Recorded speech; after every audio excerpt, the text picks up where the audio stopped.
The Israeli military has announced thousands of strikes in southern Lebanon since this war broke out, but the strike they announced earlier this morning is different. Rather than saying they are targeting a specific Hezbollah operative or responding to a specific rocket, they announced what sounds like a broad effort to, in their words, degrade Hezbollah's capability and infrastructure in southern Lebanon.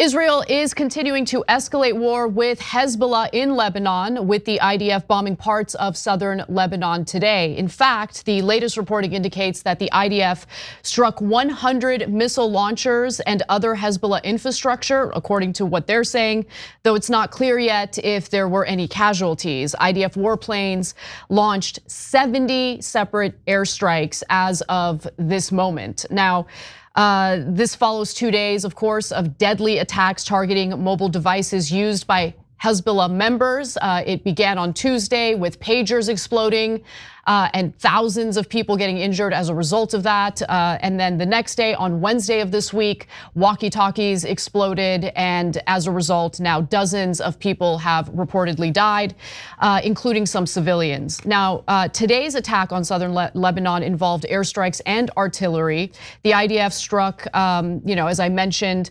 100 missile launchers, according to what the IDF is saying. IDF ground forces have not crossed the border yet. I say yet because I just think that the direction everything is going indicates that there will be troops on the ground in Lebanon, IDF troops and potentially even American troops at some point. Though some troops, IDF troops, have been moved from Gaza toward Israel's border with Lebanon. Now, Israel announced the strikes this morning, just 6 minutes before Hezbollah's leader Hassan Nasrallah was due to give his first speech since the attacks began 2 days ago. And here is some of what he had to say. Thousands of pages were targeted by the Israeli enemy and detonated at the same time. With this operation, the enemy crossed all rules, laws and red lines. It didn't care about anything at all, not morally, not humanely, not legally. Nasrallah also vowed that Israelis would not be able to achieve their goal of repopulating Israel's evacuated northern areas without ending its military aggression, and reiterated that Hezbollah will not stop before the aggression on Gaza stops. And I want to pause there because it's really important to take that in. Hezbollah didn't just attack Israel out of nowhere. Hezbollah began attacking Israel after Israel launched its military campaign and its aerial bombardment of Gaza. They want the bombing to stop. And Netanyahu has made a decision that he doesn't want the bombing to stop. He wants to continue leveling Gaza. He wants to continue the aerial bombardments in Gaza, and he wants to escalate war with Lebanon and with Hezbollah in Lebanon, of course. Hey, don't scroll away. Come back. Because before the video continues, we just want to urge you to lend your support to TYT. You power our honest reporting. You do it at tyt.com/team, and we love you for it.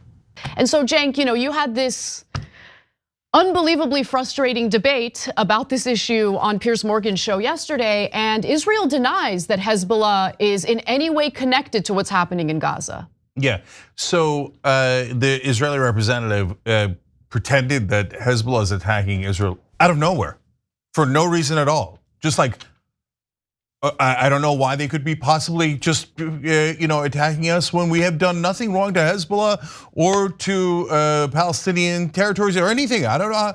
I mean, it's so absurd. It's hard to wrap your mind around the propaganda that they tell people. I don't know if in Israel they believe that like all their enemies just hate Jews for no reason, and these wild anti-Semites are just attacking them. When poor Israel, they've done nothing wrong. They've only occupied 5.5 million people and put them in open air camps for 57 years. They only knocked down 70% of the buildings in Gaza and displaced 95% of the citizens and killed 41,000 people.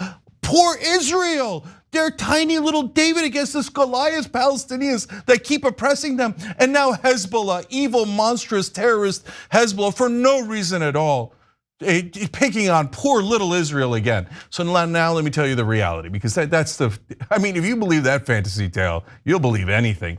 So in reality, Hezbollah is doing this because of the occupation. They only say it in every single statement that they make, and it is 100% because Israel is occupying Gaza and the West Bank. And has Hezbollah been firing rockets into Israel? Definitely. And they started on October 8th. They were not part of the October 7th attacks, but once Israel started striking back, Hezbollah joined in retaliation. Are they allied with Iran? Yes. Are they allied in some ways with Hamas? Yes. Okay. So should they fire rockets into Israel? No, of course not. Now, how did Israel react, and what were the different things that happened? First of all, Hezbollah's rockets barely do any damage at all for 11 months. There was one rocket, according to Israel, that got through Iron Dome and killed those 12 Druze kids, which is an abomination, okay? And so I don't want their rockets launched. I don't want them hitting anyone. I don't want anyone dying in Israel or in Lebanon or anywhere, okay? Now, by the way, Israel says that was Hezbollah. There were conflicting reports. I don't know, but it doesn't matter. It's not like Hezbollah wouldn't do it. They fire rockets in all the time, okay? So, so let's say that you grant all of that. Now, what has Israel been doing in return? So, first of all, there was the assassination that they did in Beirut. That's the capital of Lebanon. They did a couple of bombings, and they took out some of the Hezbollah leaders. So they're bombing in a foreign capital and taking out their leaders. Okay, so that does massive damage. Then when Hezbollah says, well, obviously we have to retaliate. You just murdered some of our top leaders, and you've been, attacking us in all these different ways. Counterattacking, you could say, if you're from Israel, right? Hezbollah is firing the rockets. So then at that point they go, okay, you know what? Before you even do your retaliatory strike, we're gonna do a preemptive strike. So then Israel hits them again. So far they've hit them twice without Hezbollah officially responding. Now, isn't that weird? Because Hezbollah is firing rockets all the time. So what does Israel mean by a preemptive strike before Hezbollah actually responds? Hezbollah, quote unquote, responds all the time. Because what that means is we know that the normal responses from Hezbollah is basically marketing, internal marketing in the Muslim world, in Lebanon, and in their own ranks, because Hezbollah knows they're not gonna hit anything, and we know they're not gonna hit anything. When they actually try to hit something, we did a preemptive strike, because that one was real. Right? It's not to say that the rockets don't exist. It's that both sides know that under normal situations, Hezbollah's rockets do nothing at all, and Israel's not at all concerned about it. They moved 70,000 people out of the border areas, but overall, the rockets are not getting through. I mean, 1 in 11 months, maybe, okay? So now, after the preemptive strike, Hezbollah finally does a retaliatory strike that's real, okay? It fails, but it was a real attempt to hit Israel, okay? So now it's 2-1. Then you have the pager explosions. Then you have the walkie-talkie explosions. Now it's 4-1 on real strikes of Israel versus Hezbollah. And now, Hezbollah says, okay, now we're gonna really retaliate, right?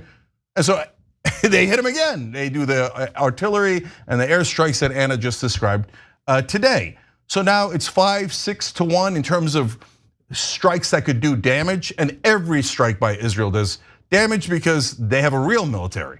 Yeah, and the US backing them and providing them with weapons, which is also part of the reason why the retaliation that you'll see from both Hezbollah and a country like Iran, which has, in my opinion, even more of a military capacity and capability. The reason why those retaliations are so weak is because they don't want this to escalate into a broader regional war. That's the most important point, guys. Because now when you look at what's coming next is not going to be fake. What Hezbollah and Iran are going to do next is going to be very real, okay? So you can tell the difference between fake and real based on the statements that they put out there, how America responds to it, how security experts respond to it. When they're doing the fake strikes, America goes, whew. America goes, oh, that was not bad. Okay, good, they're not escalating. America will say that, right? And then they'll turn to Israel and say, please don't escalate, please don't escalate. And Israel will go, and spit right in the face of the American representative and escalate 6 times over. So guys, the most important strike out of all of those was the pager strike.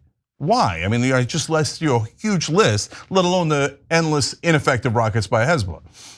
The reason that's what the most important is right before then, Israel had a decision to make that they pushed off for as long as humanly possible. are you going to sign the ceasefire or are you not? Because if they sign the ceasefire, then Hezbollah and Iran don't even, Iran's still waiting to retaliate for another strike that Israel did in Tehran and an assassination there, right? So Iran has not done a major retaliation. They tried one where they were like, wink, wink, we are coming, here's our drones. That was a purposely ineffective one because they didn't want to escalate. So now, when the pager thing happened, and you heard Nasrallah say it there, it crossed all red lines.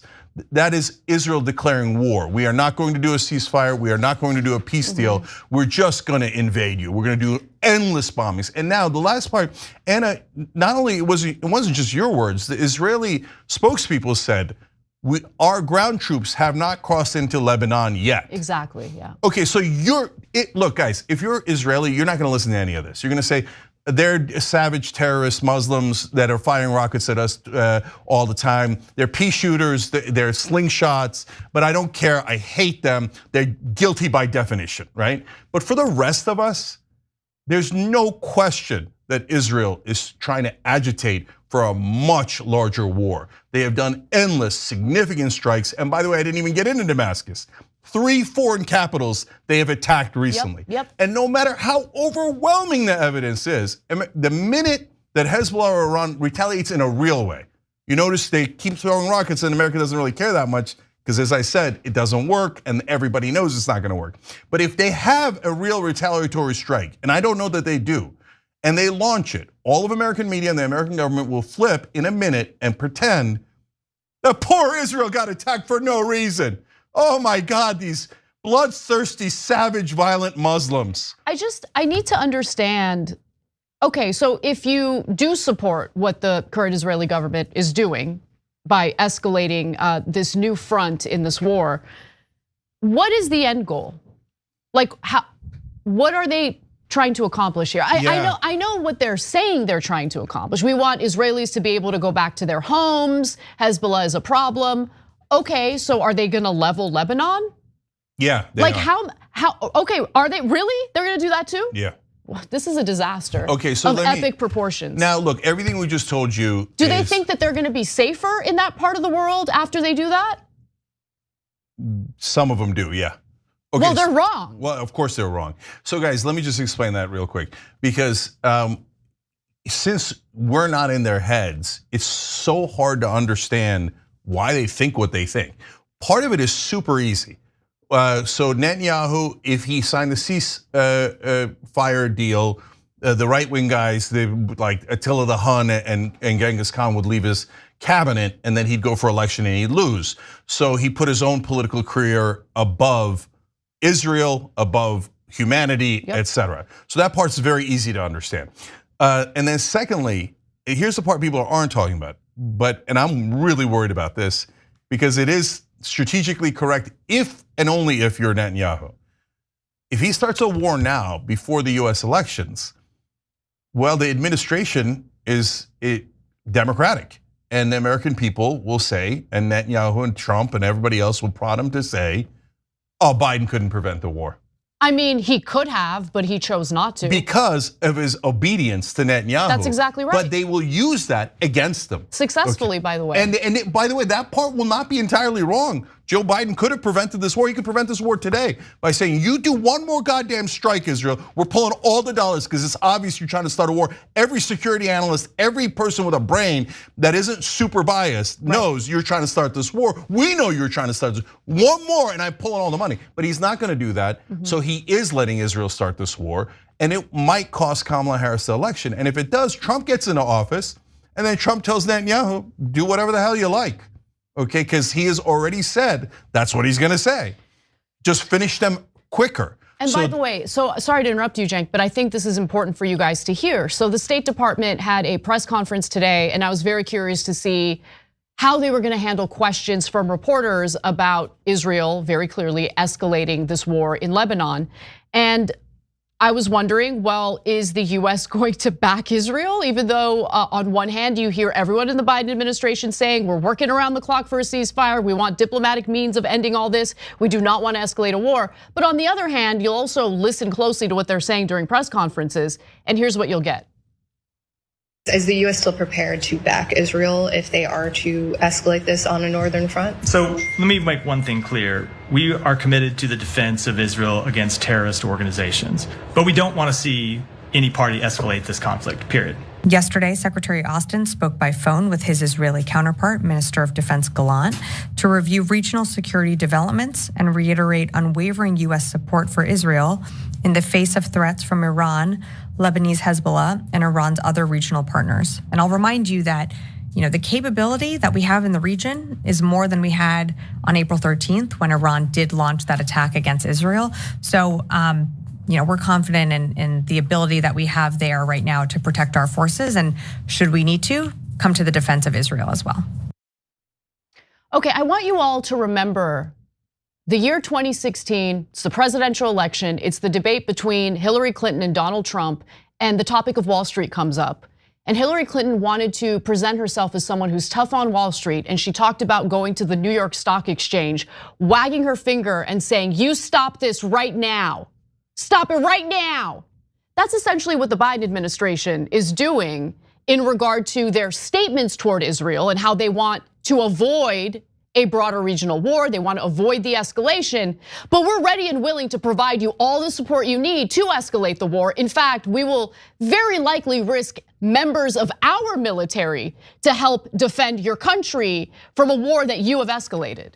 Yeah, so the US is clear. We're gonna help Israel start this giant war in the Middle East. So later when Biden and Kamala Harris get blamed for it, don't catch feelings, because they could stop it right now, and they are absolutely positively choosing not to stop this war because they're so afraid. Oh my God, what will AIPAC do? My beloved donors. All right, if it costs you the election, don't come crying later and go, oh, there was nothing you could do. No, there's something you could do right now and you're choosing not to do it. Okay, last thing is, so first of all, I should say, when they call them terrorist organizations, no problem. You want to call Hezbollah and Hamas terrorists? They kill civilians, sure, no problem, absolutely.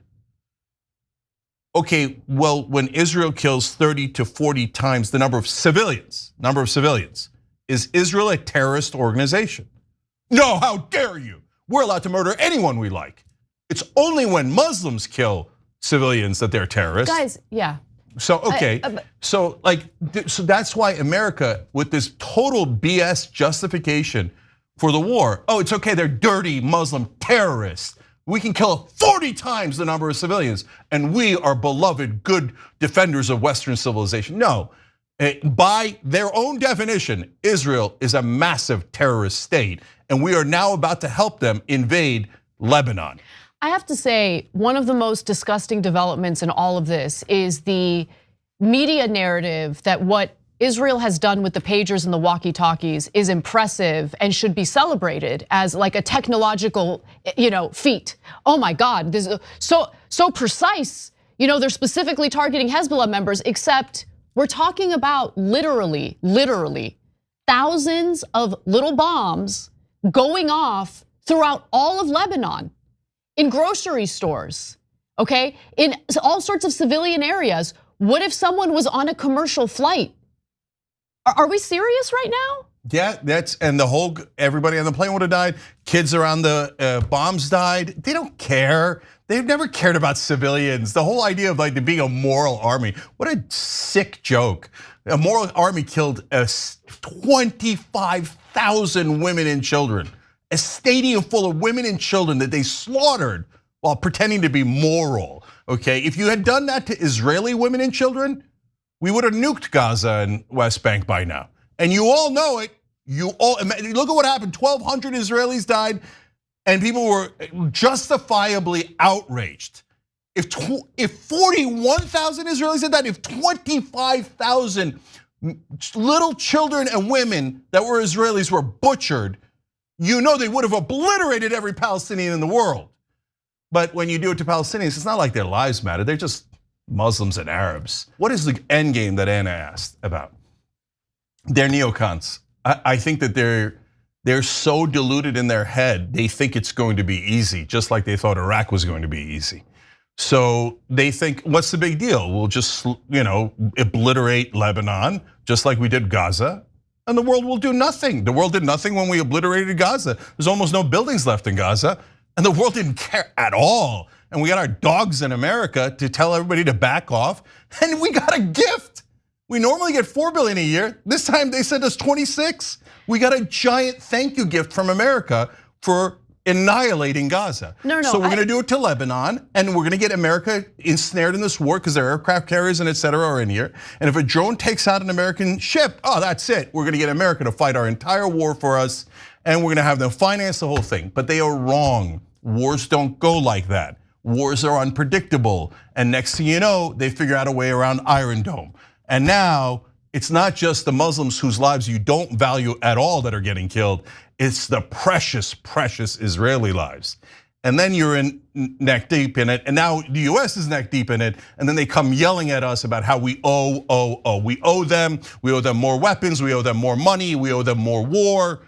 And I think that there's gonna come a point around, and this is gonna take forever, guys. This is my prediction now. We just gave you the facts and the analysis. My guess is by the year 2026, you will see massive uprisings in America against Israel. Enough slaughter, enough spending our money on invading nearby countries, bombing them to no end, humiliating these people and oppressing them for decade after decade after decade. So, but we'll see what happens, but war is coming. Thanks for watching The Young Turks, really appreciate it. Another way to show support is through YouTube memberships. You'll get to interact with us more. There's live chat emojis, badges. You've got emojis of me, Anna, John, JR. So those are super fun. But you also get playback of our exclusive member-only shows and specials right after they air. So all of that, all you gotta do is click that join button right underneath the video. Thank you.